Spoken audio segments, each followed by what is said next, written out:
The council chamber floated in the darkness of space, a massive structure that had witnessed 1,000 years of galactic diplomacy. Inside, representatives from 200 different species sat in carefully arranged sections, each designed to accommodate their unique physiologies. The air was filtered and balanced to satisfy dozens of different breathing requirements. Translation devices hummed softly, converting thoughts and sounds into universal understanding. Ambassador Taman stood at the human delegation's platform, his hands resting calmly on the speaking podium. He had prepared for this moment for 3 months. The proposal displayed on holographic screens throughout the chamber showed new trade routes that would benefit 47 species, including several struggling frontier colonies. The math was sound. The logistics were proven. The benefits were clear to anyone who took the time to review the data. He finished his presentation and waited. The chamber remained silent. Not the thoughtful silence of consideration, but the empty silence of dismissal. High Chancellor Mordock, whose insectoid form gleamed under the chamber lights, clicked his mandibles together in what his species considered a gesture of amusement. The translation came through cold and clear. The human delegation has presented interesting ideas. Perhaps in another century, when your species has gained more experience in galactic affairs, such proposals might warrant serious discussion. Taman kept his expression neutral. This was not unexpected. Humanity had been part of the Galactic Council for only 15 years. A mere heartbeat in the timeline of civilizations that measured their histories in millennia. He had anticipated resistance. He had prepared counter-arguments. What came next, he had not anticipated. Councillor Velrin, whose amphibious body rested in a contained water environment, gestured with one webbed hand. His voice carried the weight of someone who had sat on the council for 300 years. Perhaps it would be educational for our young friends to understand why their proposal cannot be taken seriously. The holographic displays throughout the chamber flickered and changed. Taman felt his blood run cold as he recognized what appeared on the screens. Fleet positions, defense grids, colony locations, classified military data that humanity had provided to the Council under strict confidentiality agreements. Information that revealed every vulnerable point in human space. As you can see, Velrin continued, his tone almost bored, humanity's current defensive capabilities are stretched thin across their territory. They lack the resources to protect even their own space adequately. How then can they propose to manage trade routes that would require significant security commitments? Taman's jaw tightened. Around the chamber, he could see various species studying the classified data with interest. Some were allies. Some were neutral. Some were barely contained threats that had eyed human colonies with predatory interest for years. And now they all had detailed maps of human weaknesses. Captain Heejin's voice came through his earpiece, tight with barely controlled anger. Sir, we're watching this from the observation deck. Give me the word. Taman took a slow breath. He looked across the chamber at Velrin, then up at Chancellor Mordock. He thought about the 3 months of work his team had invested in this proposal. He thought about the diplomatic protocols, the careful negotiations, the trust humanity had extended by sharing their military secrets with this council. Then he thought about his grandfather, who had survived the corporate wars by knowing when a table was rigged against him. Ambassador? Heejin prompted. Taman reached forward and closed his presentation files. The movement drew attention. He straightened his jacket with deliberate care, then gathered his data tablets into his briefcase. The chamber's ambient noise began to fade as species noticed his actions. The human delegation, Taman said quietly, his voice amplified by the chamber's systems, wishes to thank the council for its time. He turned and walked toward the exit. His 4 staff members, who had been seated behind him, immediately stood and followed. Their footsteps echoed in the suddenly silent chamber. Ambassador Taman, Mordock called out, confusion evident even through the translator. The session is not concluded. Taman paused at the chamber door. He turned back, his face calm and professional. Councillor Velrin has made the situation clear. Humanity lacks the experience and capability to contribute meaningfully to galactic affairs. We acknowledge this wisdom. He paused, letting the words hang in the air. Therefore, we see no purpose in continuing to waste the Council's valuable time. He walked out. The door sealed behind him with a soft hiss. In the observation deck, Captain Heejin was already moving. She touched her communicator. All human personnel. Begin evacuation procedures. Execute protocol, Exodus. Throughout the station, human staff members received the same message. In embassies, trade offices, research facilities, and military liaison quarters, humans began efficiently packing. They were calm, methodical, professional. There was no panic, no shouting, no drama. They simply began to leave. Back in the council chamber, Mordak clicked his mandibles in what might have been laughter. It seems the children are having a tantrum. They will return when they have calmed down. Several council members joined in the amusement. Velrin settled back in his water tank, apparently satisfied that he had put the upstart species in their proper place. But some council members were not laughing.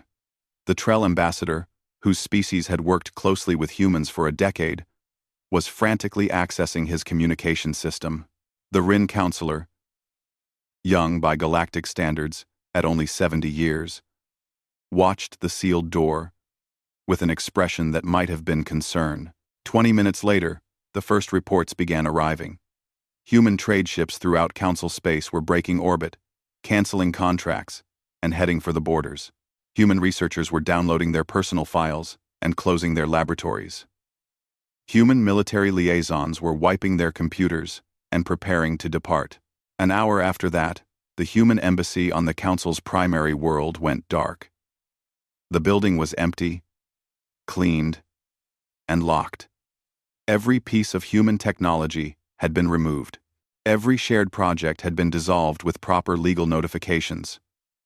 Every contract had been terminated with the exact language required by galactic commercial law. Mordak called for attention in the chamber. Send a message to Ambassador Taman. Tell him that the Council expects all members to fulfill their obligations. The communication officer worked at his console, then looked up with confusion. Chancellor, the human delegation's ship has already jumped to hyperspace. All human vessels have departed the sector. The embassy communication channels are offline. Then send the message to human space. The officer worked for another moment. Sir, I am unable to establish contact. All human communication nodes in Council space have been deactivated. The border relay stations are no longer accepting our connections. Velrin shifted in his tank. They cannot simply leave. The Trell ambassador stood, his voice cutting through the growing murmur of confusion. Actually, under Section 47 of the Council Charter, any member species may voluntarily withdraw from Council membership with 6 months' notice. The provision has not been invoked in 800 years, but it is still valid law. A data packet arrived at the Chancellor's console. Mordak opened it and found a formal legal document, time-stamped and properly filed. Ambassador Taman had submitted humanity's withdrawal notification exactly 17 minutes after Velrin had broadcast the classified data. The document cited breach of trust and confidentiality as justification for immediate cessation of all cooperative activities, with the mandatory 6-month notice period to begin immediately. The document was flawless. The language was precise. The legal reasoning was airtight. Humanity had not stormed out in anger.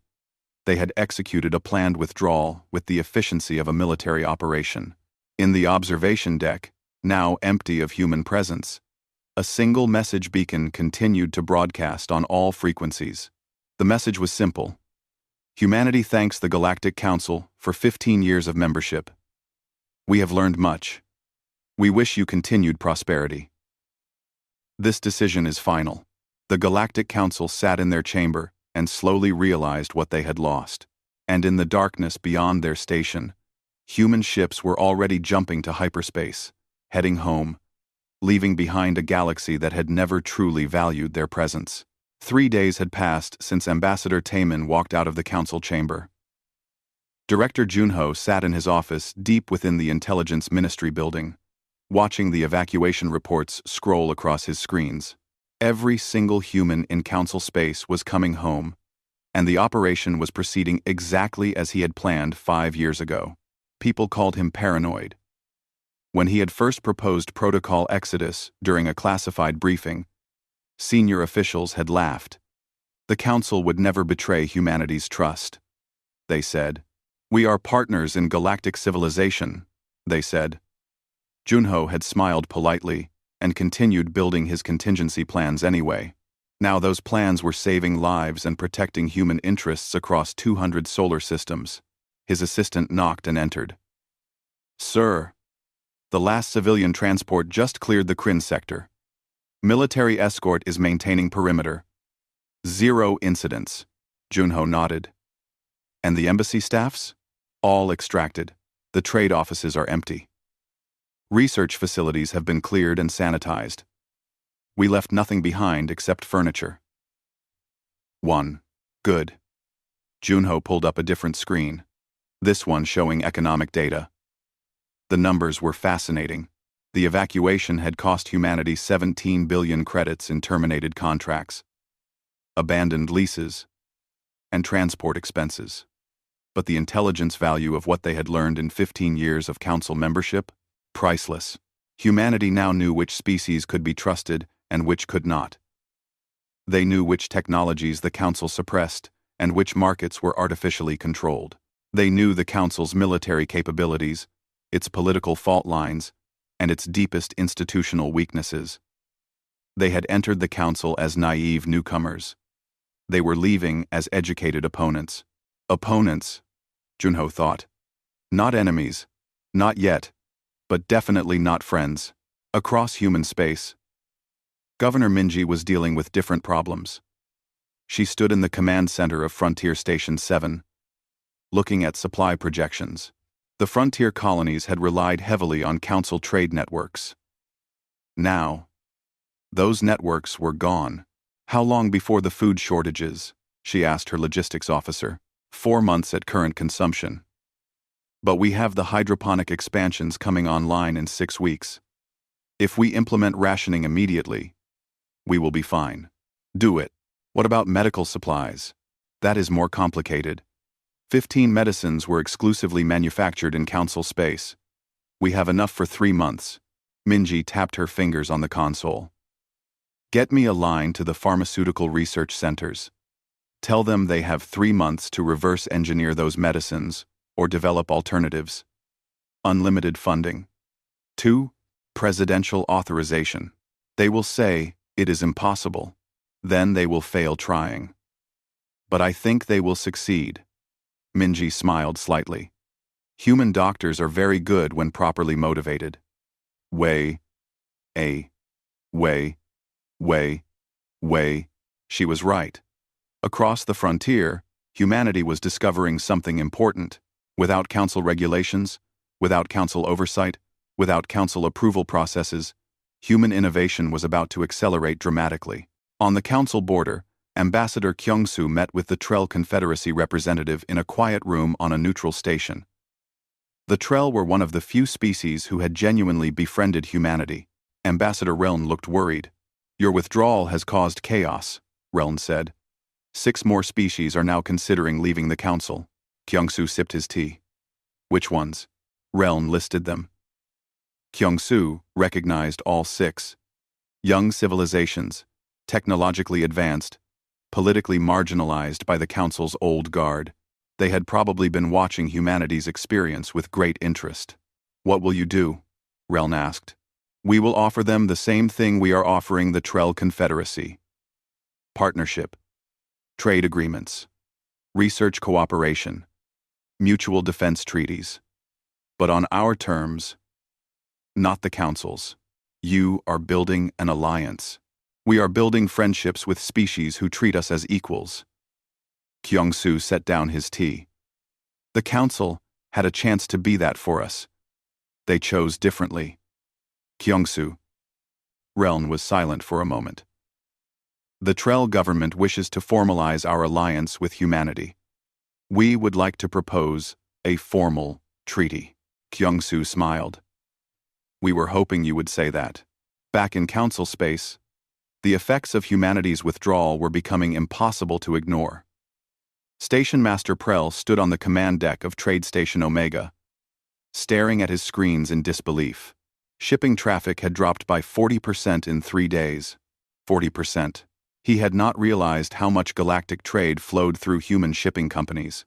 The humans had been so efficient, so reliable, so reasonably priced that they had captured enormous market share without anyone noticing. Now those ships were gone, and the old Council shipping companies could not fill the gap. Delivery times were doubling. Prices were spiking. Frontier stations were reporting supply shortages. And it had only been 3 days. "Get me the Council Trade Commission," Prell ordered. 20 minutes later, he was shouting at a bureaucrat who clearly did not understand the crisis. "You do not understand. The humans were not just moving their own cargo. They were moving everyone's cargo. They had better engines, better navigation systems, better logistics software. When they left, they took the backbone of galactic shipping with them." The bureaucrat made soothing noises about temporary adjustments and market corrections. Prell ended the call and resisted the urge to throw his communicator across the deck. In the council chamber, Chancellor Mordak was learning similar lessons. His staff had prepared a report on the economic impact of humanity's withdrawal. The numbers were devastating. Human technology had penetrated deeper into galactic infrastructure than anyone realized. Human-designed translation algorithms processed 80% of interspecies communications. Human-manufactured gravitational stabilizers kept 47 space stations operational. Human medical researchers had been the primary investigators on 17 different disease control programs. All of that was now gone or going dark. Counselor Velrin reviewed the same report in his private quarters. His webbed hands trembled slightly as he scrolled through the data. His own species, the Kelros, had 3 colony worlds whose atmospheric processors were maintained by human technicians under contract. Those technicians had departed 2 days ago. The processors were still running. But when they needed repairs, there would be no one to fix them. The replacement parts were manufactured exclusively in human space. He had made inquiries about purchasing those parts. The Human Trade Ministry had sent back a polite, automated response. Human commercial relationships with Council species are suspended pending resolution of diplomatic status. Please resubmit your inquiry in 6 months. 6 months. His people might not have 6 months. Velrin drafted a message to the Council leadership, recommending immediate diplomatic outreach to humanity. Then he deleted it. He had no credibility to make such recommendations. He was the one who had leaked their classified data. In the Council chamber, a vote was being called. The motion was to declare humanity in violation of Council obligations and impose economic sanctions. The human delegation seat sat empty, a silent reminder of what had been lost. The Rin counselor stood to speak. She was young, barely 50 years old, and her species had only joined the Council a century ago. "I oppose this motion. Humanity violated no laws. They followed proper withdrawal procedures. They fulfilled all existing contracts. They gave proper notice. What exactly would we be sanctioning them for?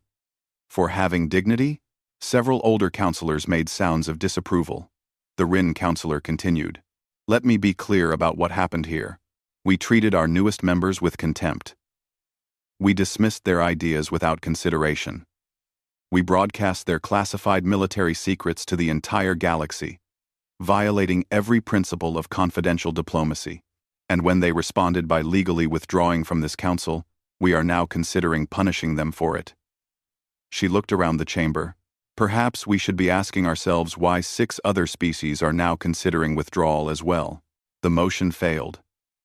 18 species abstained, unwilling to antagonize humanity further. 12 voted against it, outright. The message was clear. The Council was divided, and humanity had more sympathy than Mordak had realized. 5 days after the walkout, Captain Heejin's fleet crossed the border into human-controlled space. Behind them, the last human vessels were clearing Council territory. Ahead, 300 warships waited in defensive formation. Heijin opened a channel to Admiral Doyun, who commanded the defense fleet. "Well done, Captain. Proceed to rendezvous point." Heijin smiled. "Sir, I am receiving a transmission from Ambassador Taemin. He says Phase 1 is complete. We are to begin Phase 2. Acknowledged. Bring your fleet home." As the ships moved deeper into human space, Heijin looked at her tactical display. The border was now sealed. Human patrol craft were turning away. Council vessels with polite but firm messages.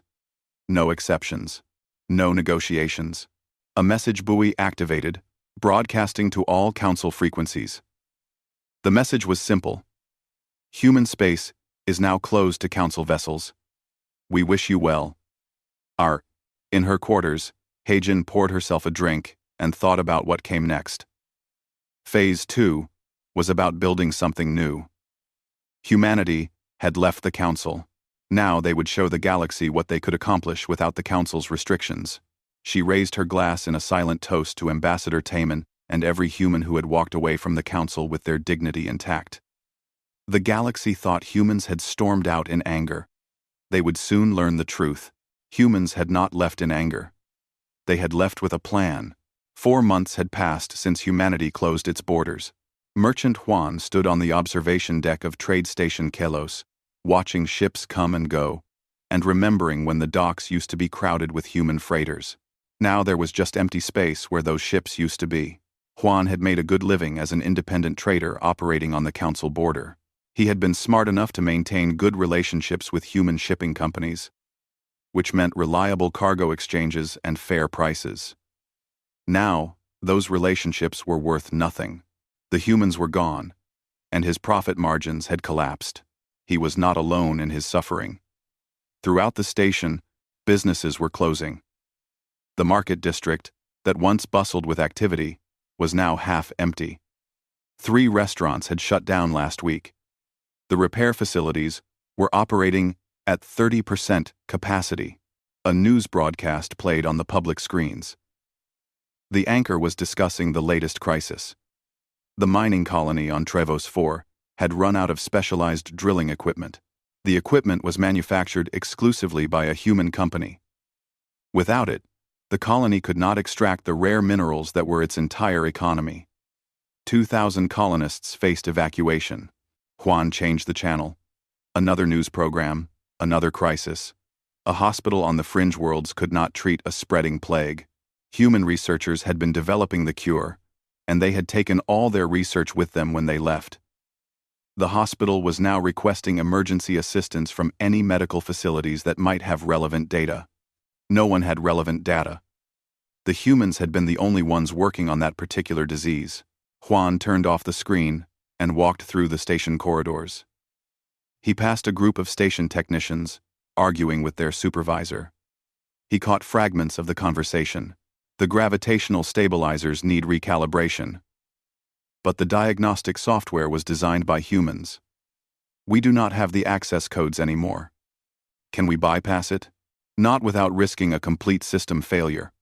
If those stabilizers go down, this entire section loses artificial gravity. Juan kept walking. Every day it was something new. Some system failing. Some supply running short. Some crisis emerging because a piece of human technology or expertise was no longer available. The galaxy had not realized how dependent it had become on humanity.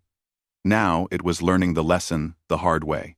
Deep inside human space, Dr. Yunji stood in front of a holographic display, presenting her research findings to Governor Minji and the Colonial Council. The display showed technological development curves, and every line was trending sharply upward. Since we left the Council, our research productivity has increased by 47%, Unji explained. Without Council regulations limiting what we can study, without approval processes that take years, we have made breakthroughs that would have been impossible before. Governor Minji studied the data. Explain the breakthrough in faster-than-light communications. The Council restricted research in that area, claiming it was dangerous. They were actually protecting the monopoly held by 3 major Council species. Without those restrictions, our team achieved quantum entanglement communication with a range of 50 light-years. We are now installing the system on all frontier stations. And the medical research? Unyi smiled. We have successfully synthesized all 15 medicines that we previously imported from Council space. We have also developed 12 new treatments that show promising results. The Trell Confederacy has requested access to our research data. Give it to them, Minji said immediately. They stood by us when the Council tried to isolate us. We will not forget that. The presentation continued.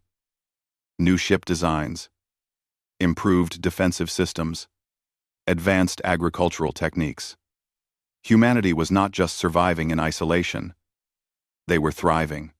How many scientists from other species have emigrated to human space? One council member asked. 347, representing 12 different species. Most of them are from younger civilizations that felt suppressed by the Council's old guard. They are contributing enormously to our research programs. Minji nodded slowly. The humans had not just left the Council. They had attracted the best and brightest from species that shared humanity's frustration with the old system. That brain drain was another blow the Council had not anticipated. In a secure facility on the edge of human territory, Admiral Doyun reviewed military reports. The information was classified at the highest levels, but the implications were clear. Human military capability had grown exponentially in 4 months, free from Council scrutiny, free from requirements to share technology, free from restrictions on weapons research. Humanity had unleashed its industrial capacity. New warships were rolling out of orbital shipyards at a rate that would have shocked the Council. These were not the ships the Council knew about. These were next-generation vessels with capabilities that made the leaked, classified data completely obsolete. Doyun pulled up a tactical simulation. It showed a hypothetical engagement between human forces and a Council fleet. The simulation ran for 40 seconds before the Council fleet was completely destroyed. The human fleet lost 3 ships. This was not arrogance. This was simple mathematics. Human engineering, unrestrained by Council regulations, had produced weapons systems that exceeded anything the Council possessed. And humanity was not stopping. Every week brought new improvements, new innovations, new advantages. Doyun closed the simulation and opened a different file. This one showed defensive deployments along the human border. 200 warships were on permanent patrol, with another 400 in reserve. The message to the Council was clear. Human space was closed, and humanity had the power to enforce that closure. His communicator chimed. Sir, we have a transmission from Council space. Chancellor Mordak is requesting emergency military assistance. Doyun raised an eyebrow.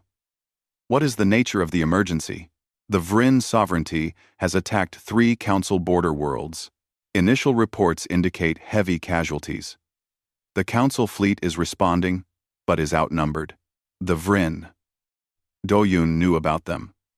A hostile empire outside Council jurisdiction that had been testing Council defenses for decades. They had always been careful to avoid humanity's patrol zones. Now, with humans gone, they were apparently testing the Council's actual defensive capabilities. What is our response? His tactical officer asked. Doyun thought about the colonists dying on those border worlds. He thought about the innocent civilians caught in the crossfire of galactic politics. Then he thought about Councillor Velrin, broadcasting humanity's classified data to the entire galaxy. Send a reply to Chancellor Mordak. Inform him that humanity defers to the Council's superior wisdom in military matters. We are, as he once noted, too inexperienced to contribute meaningfully. The officer hesitated. Sir, the casualty estimates are in the millions. I am aware. Send the message. The officer sent it. Doyun sat in his chair and felt no satisfaction. He had just condemned millions of beings to death or suffering because of pride and politics. But he also knew that humanity could not simply rescue the Council from its own failures.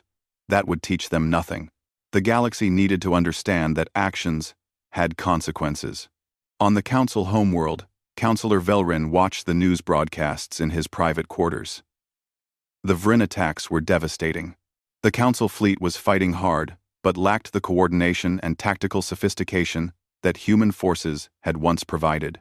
No one had realized how much the human military liaisons had contributed to Council defensive strategy. Now those liaisons were gone. And the Council fleet was learning how to fight without them. Velryn's own species was facing a different crisis. The atmospheric processors on 2 of their colony worlds had failed. Without human technicians to repair them, the colonies had 3 weeks of breathable air remaining. After that, 2 million Kelros would suffocate. He had sent 17 requests to human space, begging for help, offering to pay any price. Every request had received the same automated response. Human commercial relationships with Council species are suspended pending resolution of diplomatic status. His people were going to die because he had been arrogant. The irony was not lost on him. In the Council chamber, a special session was underway. Chancellor Wraith, a young counselor who had recently been elected to replace Mordak, was addressing the assembly. His speech was different from what the Council usually heard. We cannot continue to ignore reality. Our withdrawal from humanity created a crisis that we are still experiencing 4 months later. Our shipping is disrupted. Our research is stalled. Our defenses are weakened. And now, species are dying because we cannot protect them without human assistance. Several older counselors made sounds of protest. Wraith raised his voice. I propose that we send a formal delegation to human space, not to demand their return, but to request dialogue. We must acknowledge our failures and seek to repair the damage we have caused. The debate lasted for hours. Finally, a vote was called. The motion passed. Narrowly, a message was prepared. Carefully worded, acknowledging the Council's errors. It requested permission to send a diplomatic delegation to discuss mutual interests. The message was transmitted to human space with high priority. For 3 weeks, there was no response. Then, finally, a single line came back. It was from Ambassador Taman. Humanity is no longer interested in Council membership. We wish you prosperity in your endeavors. The transmission ended. No explanation, no discussion, no negotiation. The Council chamber fell silent as the implications sank in. Humanity was not planning to return. They were not interested in reconciliation. They had moved on, built something new, and left the Council to deal with its own problems. Merchant Juan heard about the rejection while sitting in a nearly empty bar on Trade Station Kelos. He ordered another drink and thought about his future. The Council had betrayed humanity, and humanity had responded by removing themselves from galactic civilization entirely. The scary part was not that humanity had left.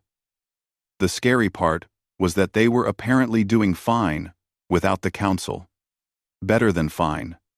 From what Juan heard through his remaining contacts, human space was thriving. The species that had allied with humanity were prospering. Meanwhile, Council space was slowly falling apart. Juan finished his drink and made a decision. He would sell his business, take what credits he could get, and try to emigrate to human space. The future was not in the Council anymore. The future was with whatever humanity was building beyond their closed borders. He was not the only one thinking that way. Applications for immigration to human space had increased by 2,000%. Most were being denied. Humanity was being very selective about who they let in. The message was clear. The galaxy had rejected humanity once. Now humanity was returning the favor. Commander Jiwan moved through the shadows of Trade Station Kelmar with practiced ease. She wore civilian clothing and carried forged identification that identified her as a merchant from the Trell Confederacy. No one looked at her twice. The station was crowded with refugees fleeing the Vryn attacks, and one more traveler attracted no attention. She had been operating undercover in Council space for 2 months, one of a dozen human intelligence operatives gathering information. Director Junho wanted to know exactly how bad the situation was becoming. Now Jiwan was sending him reports he probably wished he did not have to read. The Vryn sovereignty had launched a full-scale invasion. 4 council worlds had fallen. The death toll was already past 30 million, and climbing. The council fleet was fighting desperately. But they were outmatched. The Vryn had been preparing for this for years, waiting for exactly this moment of weakness. Jiwon sat in a quiet corner of the station cantina and watched a news broadcast. The images were horrific. Cities burning. Refugee ships overcrowded with survivors. Medical facilities overwhelmed with casualties. A reporter was interviewing a station commander who had barely escaped a Vryn attack. "Where is the council fleet?" the reporter asked. "They are doing what they can," the commander said, his voice exhausted. "But they are spread too thin. We used to have human patrols in this sector. Those patrols are gone now." Jiwon finished her drink and moved to a communication booth. She encoded a tight beam message to human space, routing it through 3 different relay points to avoid detection. The message contained detailed tactical information about the Vryn offensive, casualty estimates, and refugee movement patterns. She added a personal note at the end. "Recommend immediate intervention. Civilian casualties are catastrophic. This is not a political matter anymore. This is a humanitarian crisis." 8 hours later, she received a response from Admiral Do-yoon. "Report acknowledged. Stand by for further orders. 1. 1760 No. Renan 11. On the human homeworld, the military command center was hosting an emergency meeting. Admiral Do-yoon stood at the head of the table, with Governor Minji participating via hologram from the frontier colonies. Around the table sat the military leadership, intelligence directors, and senior diplomatic staff. "The Vryn offensive has resulted in 34 million confirmed deaths," Do-yoon began. "Projections indicate another 20 million will die in the next 2 weeks if the situation continues. The council fleet cannot stop them. The council requested our help," someone pointed out. "We refused. We refused because Chancellor Mordak specifically told us we were too inexperienced to contribute meaningfully to galactic affairs. I sent his words back to him." Governor Minji's hologram spoke. "That was 3 months ago. The situation has changed. We are not talking about council politics anymore. We are talking about innocent civilians dying by the millions." The room was silent. Everyone knew what this decision meant. If humanity intervened, they would be breaking their own stated policy of isolation. They would be admitting that the council's problems were somehow their responsibility. On the other hand, millions of beings were dying, species that had never insulted humanity.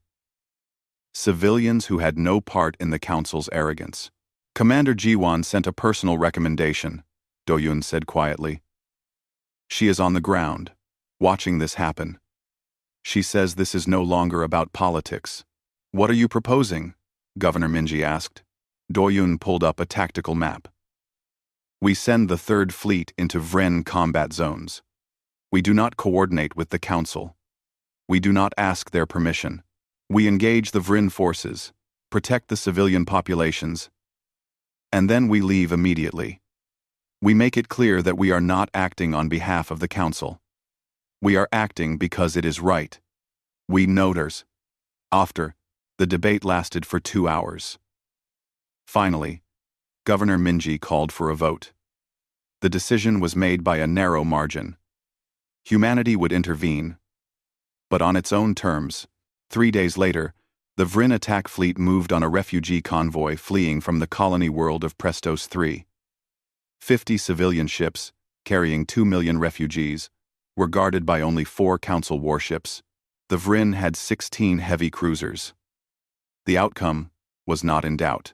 The council ships fought bravely, but they were hopelessly outnumbered. 1 was destroyed immediately. The other 3 were taking heavy damage. The refugee convoy began to scatter, trying to reach hyperspace before the Vryn could target them. Then something impossible happened. Human warships dropped out of hyperspace directly between the Vryn fleet and the refugee convoy. 37 vessels, displaying human military colors, formed a defensive wall. The lead ship broadcast a simple message. The civilian convoy is under human protection. Withdraw immediately. The Vryn commander probably laughed. His fleet outnumbered the humans. The Council fleet had proven weak. Why should humans be any different? He ordered the attack. It lasted 7 minutes. The human ships moved with a precision and coordination that the Vryn had never encountered. Their weapons were devastatingly effective.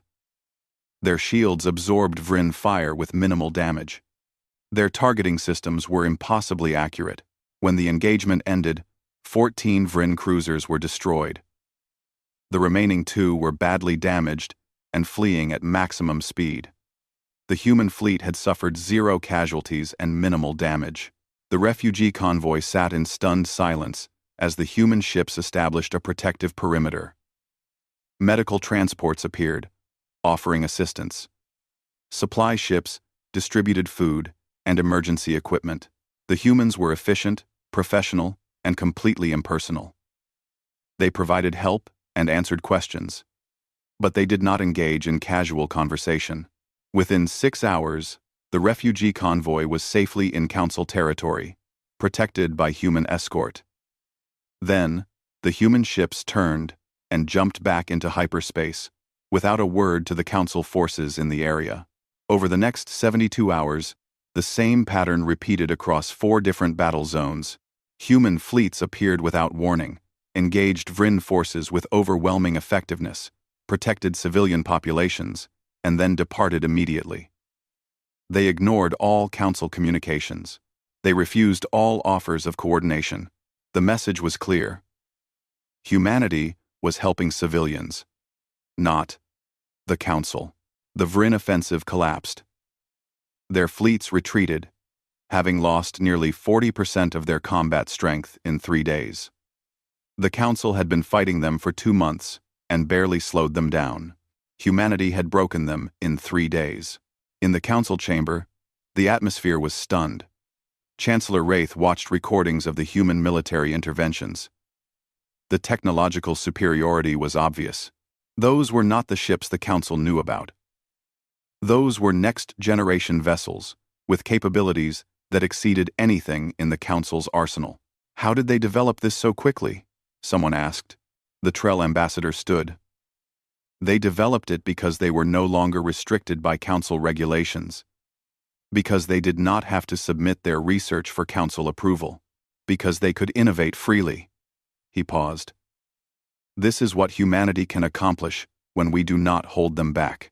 Councillor Velrin watched the recordings in his private quarters. He saw human ships rescuing refugees from stations that were about to be destroyed. He saw human medical teams treating wounded civilians. He saw human supply ships distributing food and medicine to desperate colonies. One of those colonies was Kelros. One of his own species' colonies, where the atmospheric processors had failed. A human ship had appeared, delivered replacement components and repair instructions, and departed without waiting for thanks.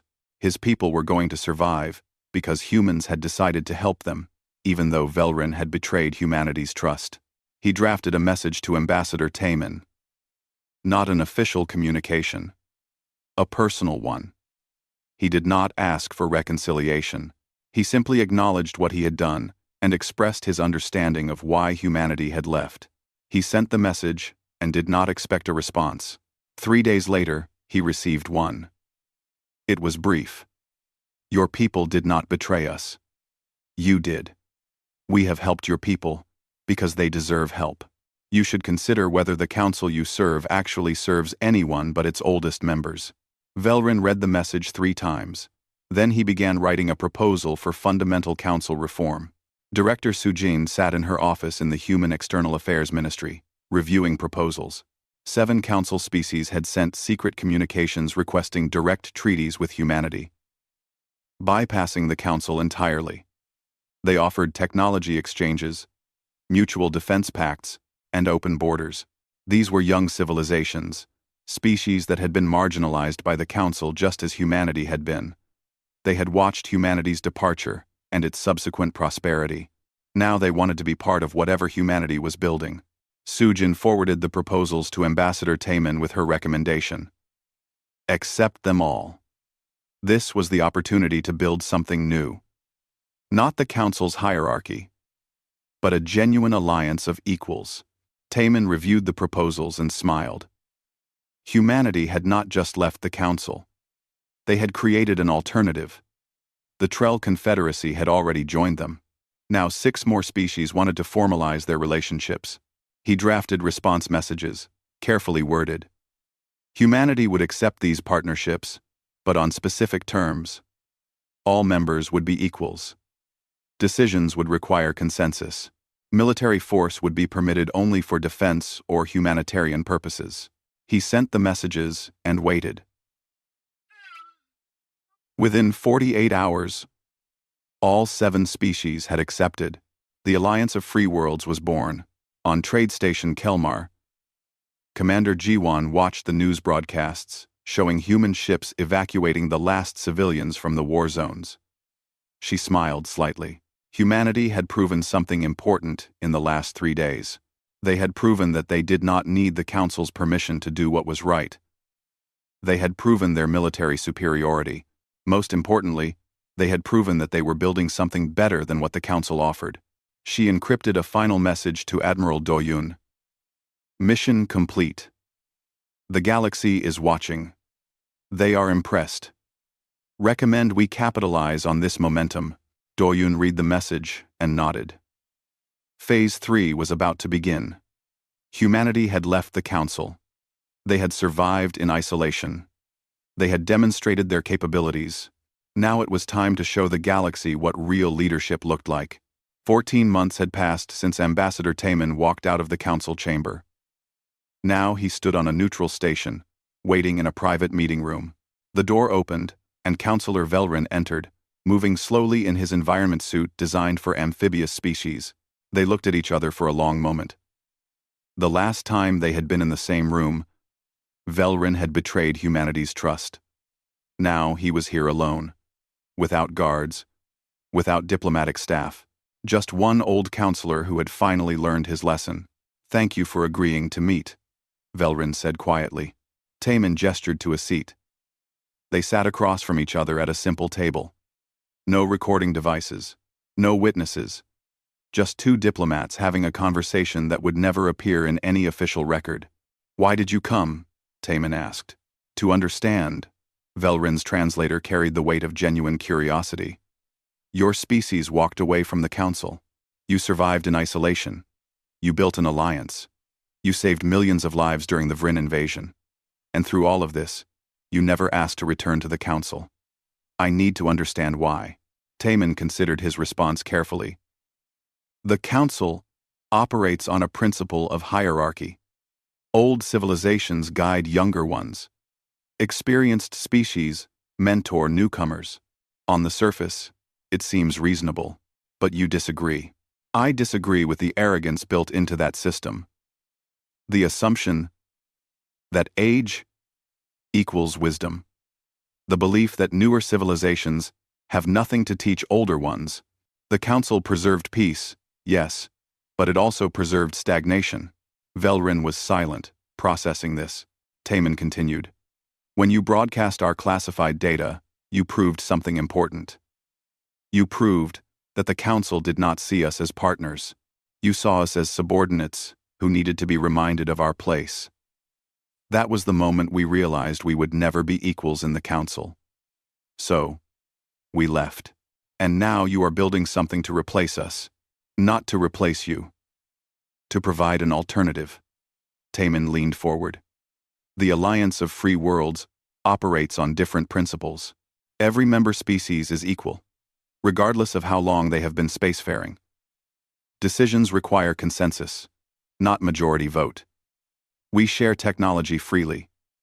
We defend each other without question, and we innovate without artificial restrictions. The Council could reform, Velrin said. Could it? Really? Taman's voice was gentle but firm.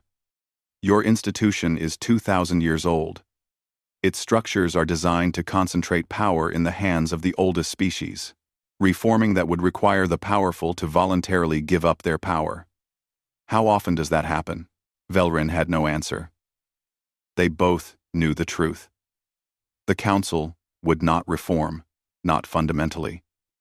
There was too much invested in maintaining the existing order. What would it take for humanity to return? Velrin asked. Taman shook his head. We will not return. But species who share our values are welcome to join the alliance. As equals.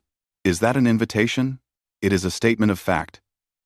Your species, the Kelros, have applied for alliance membership. The vote will happen next month. I expect it will pass. Velrin's expression was difficult to read through his translator mask, but his voice carried surprise. My government applied without informing me? They informed Chancellor Wraith. Perhaps they thought you would oppose the decision. I would have. 14 months ago. Velrin was quiet for a moment. I was wrong about your species. I believed that youth meant inexperience, that rapid advancement meant instability. I was protecting a system that needed to be challenged. You were protecting your civilization's position in the galaxy, Taman said without judgment. That is understandable. But systems that refuse to change eventually collapse under their own weight. They talked for another hour. Velrin asked about the alliance structure, its principles, its future plans. Taman answered honestly. This was not a negotiation. It was simply one diplomat helping another understand how the galaxy was changing. When they parted, Velrin offered his hand in the human gesture of respect. Taman took it. For what it is worth, Velrin said, I am sorry for what I did. I know. And your people will not be punished for your mistake. That is what separates us from the Council. We judge species by their values, not by their representatives' failures. In the Galactic Council chamber, a vote was underway. Chancellor Wraith stood at the podium, his voice steady. The motion before this body is a vote of no confidence in the Council's current structure. If this motion passes, we will begin a complete reformation of Council principles, operations, and power distribution. The debate had been fierce. The oldest species opposed any change. The younger species demanded it. The middle-aged civilizations were split. When the vote came, the motion failed by 7 votes. Not enough species were willing to risk the stability of the known system. Even if that system was failing, Wraith watched the results display and nodded slowly. He had expected this. Change was frightening, especially for civilizations that had built their power on the existing structure. Then I must inform this body that 23 species have formally withdrawn from the Council, effective immediately. They are joining the Alliance of Free Worlds. The chamber erupted in chaos. 23 species. That was more than 10% of the Council membership. And these were not small, insignificant civilizations. These were technologically advanced, economically important species. The Council was fracturing. Over the next month, 14 more species withdrew. The exodus was not driven by anger, but by pragmatism. The Alliance was offering something the Council could not: genuine equality, rapid innovation, and effective mutual defense. On Alliance Station 1, a massive new structure built in orbit of a human colony world. The Alliance Assembly held its first full session. Director Sujin stood and watched representatives from 53 different species take their seats. There were no hierarchy markers, no senior positions. Every species had one vote. Every voice carried equal weight. It was chaotic. Species argued passionately. Debates ran long. Consensus was hard to achieve, but it was real partnership, and everyone in the room could feel the difference. Ambassador Kyung-soo, now serving as the Alliance's diplomatic coordinator, presented the first major policy proposal. It was a comprehensive trade agreement that would benefit all member species equally. The debate lasted 6 hours. Amendments were proposed, discussed, and voted on. Finally, the agreement passed with full consensus. In the Council chamber, a similar trade proposal would have been decided by the senior members in a closed meeting. Here, every species had contributed to the final document. Governor Minji watched from the observation deck and smiled. This was what humanity had built from the ashes of humiliation. Not revenge, but something better. Admiral Hagen, recently promoted to command the Alliance Defense Fleet, stood on the bridge of her flagship. The fleet now included vessels from 20 different species, all serving on integrated crews. Human engineers worked alongside Trell technicians. Kelros navigators coordinated with human tactical officers. The diversity was messy and complicated, but it made the fleet stronger. Her tactical display showed the defensive perimeter around Alliance space, 200 warships on patrol, with 400 more in reserve. The Alliance was not looking for conflict, but they were absolutely prepared to defend themselves. A communication came through from the border. A Council exploration vessel had approached Alliance space and requested permission to conduct scientific research in a nearby nebula. Hagen considered the request. Under old Council rules, such permission would have required months of negotiation and probably would have been denied for political reasons. "Grant permission," she said. "Assign an escort to ensure they do not stray into restricted zones. Offer to share our research data on that nebula, if they are willing to share theirs." The Council vessel accepted immediately. Scientific cooperation did not require political alignment. Dr. Unji read the Council research data with interest. It complemented the Alliance's own studies perfectly. She sent a response with detailed Alliance findings, along with an invitation for the Council scientists to visit Alliance research facilities if they wished to collaborate further. 3 of them accepted. They arrived 2 weeks later, nervous about entering Alliance space, but curious about what they might learn. Dr. Yunji treated them as colleagues, not outsiders. They worked together for a month and produced a joint research paper that advanced understanding of stellar formation by decades. When they returned to Council space, they told everyone about the experience. The story spread. More Council scientists began requesting collaborations. The Alliance approved them all. Knowledge, humanity had decided, should not be restricted by politics. 2 years after the walkout, the galaxy had settled into a new equilibrium. The Galactic Council still existed, but it was diminished. 87 species remained members, down from 200. The Council had begun implementing reforms, slowly and reluctantly, recognizing that change was necessary for survival. Chancellor Wraith worked tirelessly to modernize the institution. Some of his reforms passed, many did not. But the fact that he was trying earned him respect from Alliance leadership. The Alliance of Free Worlds had grown to 112 member species. They controlled nearly 30% of explored space. Their economy was thriving. Their research was producing breakthrough after breakthrough. Their military was the most advanced in the galaxy. More importantly, they had proven that a different kind of galactic civilization was possible. Ambassador Taman stood in the Alliance Assembly, now held in a massive station that rivaled the Council's grandest structures. He watched a debate about colonization rights in a newly discovered system. The discussion was spirited but respectful. Multiple species wanted access to the system. Instead of fighting over it, or letting the oldest species claim priority, they were working out a sharing agreement. It took 3 days to reach consensus. The final agreement gave every interested species access to different parts of the system, with protected zones for indigenous life forms that might exist. It was complicated and imperfect, but it was fair. Velrin sat in the observation gallery. He had emigrated to Alliance space 6 months ago. After the Kelros formally joined, he no longer served in government, but he attended assembly sessions as a private citizen, watching the organization he had once dismissed prove itself superior to the Council he had defended. He caught Taman's eye and nodded. Taman nodded back. No words needed. They both understood what had been built here. In a quiet office on Alliance Station 1, Director Junho reviewed intelligence reports. The Vrin sovereignty had been quiet since their failed invasion. Other hostile forces were watching the Alliance warily. None of them were eager to test the Alliance's military capabilities. Peace through strength, Junho thought.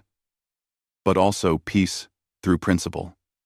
The Alliance fought only when necessary, but they fought effectively. They preferred cooperation, but were prepared for conflict. They were not naive idealists. They were practical builders of a better system. Merchant Juan operated a successful trading company now, working out of an Alliance port. His business had tripled since moving to Alliance space. The opportunities here were extraordinary. The restrictions were minimal. The species treated each other fairly. He sometimes thought about the day he had watched human freighters disappear from Council space, leaving behind economic chaos. At the time, he had thought it was a disaster. Now he understood it was the beginning of something better. 50 years later, a historian would write a comprehensive analysis of this period. The text would be studied in schools across Alliance space. The Great Walkout marked the end of one era and the beginning of another. Humanity did not leave the Galactic Council because they were insulted. They left because they recognized a fundamental incompatibility between Council principles and their own values. The Council believed in hierarchy, in the wisdom of age, in controlled stability. Humanity believed in equality, in the value of innovation, in earned respect. When forced to choose, humanity chose their principles. They walked away from galactic civilization rather than compromise their values. And in doing so, they invited others to join them in building something new. The Alliance of Free Worlds succeeded not because humanity conquered the galaxy, but because they offered an alternative built on respect, on partnership, on the radical idea that every civilization deserved an equal voice regardless of age or power. 212 species eventually joined the Alliance. The old Council survived in reduced form, slowly implementing reforms inspired by Alliance success. Both organizations coexisted, sometimes cooperating, sometimes competing, always pushing each other toward improvement. But history remembers the moment Ambassador Taman closed his briefcase and walked out of the Council chamber. That single act of dignity, that refusal to accept disrespect, changed the course of galactic civilization, not through violence or threat, but through the simple power of choosing principle over convenience. Humanity did not storm out in anger. They walked out with clarity. And in the space they left behind, they built something that proved worthy of respect.